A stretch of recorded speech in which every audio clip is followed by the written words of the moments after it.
Hi friends, welcome to Ruba Kitchen. இன்னைக்கு நம்ம என்ன வீடியோ பார்க்க போறோம்னா வீட்லயே எப்படி வந்து ஃப்ரிட்ஜ் மேட் வந்து ரெடி பண்றது. நம்ம வந்து Amazonல Flipkartலலாம் இப்ப கிடைக்குது 150 ல இருந்து 450 வரைக்கும் பிரைஸ்ல கிடைக்குது. நம்ம 20 ரூபாய் செலவுல எப்படி சிம்பிளா வீட்லயே செய்யறதுன்னு தான் நம்ம இந்த வீடியோல பார்க்க போறோம். அதுக்கு நம்ம இந்த ட்ரேவை வந்து எடுத்துட்டு வந்துடலாம். இதுக்கு என்னென்ன தேவைன்னு பாத்தீங்கன்னா ஒரு பாலித்தீன் கவர், ஒரு ஸ்கெட்ச் பென், ஒரு நைஃப், செல்லோ டேப் இவ்வளவுதான் இதுக்கு தேவை. நம்ம வந்து அந்த ட்ரே எடுத்துட்டு வந்து ஒரு மார்க் போட்டுக்கலாம். ஃபர்ஸ்ட் நமக்கு எந்த அளவுக்கு சைஸ்ல வந்து அந்த கவர் வேணுமோ அந்த அளவுக்கு நம்ம மார்க் போட்டு அதை கட் பண்ணிக்கலாம். பாருங்க இப்போ நம்ம வந்து லைன் போட்டுட்டோம். இப்போ வந்து நம்ம அதை வந்து கட் பண்ணிக்கலாம். டபுள் ஷீட்டா வேணும்னாலும் போட்டுக்கலாம், இல்லைனா சிங்கிளா வேணும்னாலும் போட்டுக்கலாம். நான் வந்து பாத்தீங்கன்னா சிங்கிளா தான் போட போறேன்.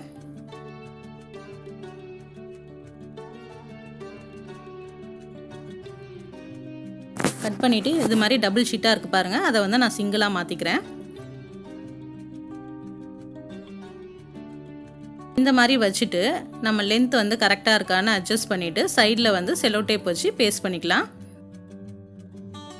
எல்லா சைடும் வந்து நல்லா நம்ம அட்ஜஸ்ட் பண்ணி ஒட்டிட்டு வந்துடலாம். நம்ம வந்து இந்த ஃப்ரிட்ஜ் மேட் எதுக்கு போடுறோம்னு பார்த்தீங்கன்னா நம்ம வந்து மாவுலாம் வைக்கும் போதோ இல்லை தயிரோ பாலோ எது வச்சாலுமே கீழே சிந்திடுச்சுன்னா வந்து வாஷ் பண்ணுறதுக்கும் கஷ்டமாக இருக்கும். அதுக்கப்புறம் அப்படியே அதை இழுத்து இழுத்து ஸ்க்ராச்சஸ் ஆகும். ஸ்டெயினாலும் வாஷ் பண்ணுறதுக்கு ஈஸியாக இருக்கும், ஸ்க்ராச்சஸ் ஆகாது. நம்ம எவ்ரி வந்து ஒரு 6 months ஒன்ஸ் நம்ம வந்து இதை ரிமூவ் பண்ணிவிட்டு வேறு கூட போட்டுக்கலாம். ஏன்னா இது வந்து ரொம்ப சீப்பாக இருக்கிறதுனால, ரொம்ப காஸ்ட் கம்மியாக இருக்கிறதுனால நம்ம அடிக்கடி வந்து இதை மாற்றிக்கிட்டு இருக்கலாம்.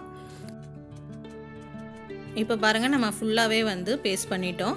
இப்போ வந்து நம்ம அரேஞ்ச் பண்ணிவிட்டு எப்படி இருக்குன்னு பார்க்கலாம். நம்ம ஃப்ரிட்ஜு ஸ்க்ராச்சஸ் ஆகாமல் அழுக்காகாமல் அதை அவாய்ட் பண்ணுறதுக்காக நம்ம இந்த மாதிரி போட்டு வச்சுக்கலாம். நம்ம இந்த மாதிரி ஒன்ஸ் நம்ம செஞ்சு வச்சுட்டோம்னா நம்ம ஃப்ரிட்ஜ் வந்து ஆர்கனைஸ்டாகவும் இருக்கும், நம்ம எப்போ வாங்கினோமோ அதே மாதிரியே இருக்கும். இல்லை பாருங்கள் கலர் கலராக போட்டு ரொம்ப டிஃப்ரெண்ட்டாக தெரியறதுக்கு நம்ம அப்படியே ஃப்ரிட்ஜில் இருக்க கவர் மாதிரியே இருக்குது பாருங்கள். இதை நான் இப்போ வந்து உங்களுக்கு நான் அரேஞ்ச் பண்ணிவிட்டு எப்படி இருக்குன்னு காட்டுறேன்.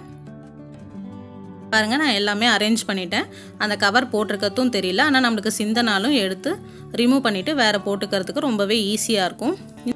இந்த வீடியோ கண்டிப்பாக உங்களுக்கு யூஸ்ஃபுல்லாக இருந்திருக்கும்னு நினைக்கிறேன். யூஸ்ஃபுல்லாக இருந்ததுன்னா லைக் பண்ணுங்கள், மறக்காமல் உங்கள் ஃப்ரெண்ட்ஸ்க்கும் ரிலேட்டிவ்ஸ்க்கும் ஷேர் பண்ணுங்கள், சப்ஸ்கிரைப் பண்ணுங்கள். தேங்க்யூ ஃபார் வாட்சிங்.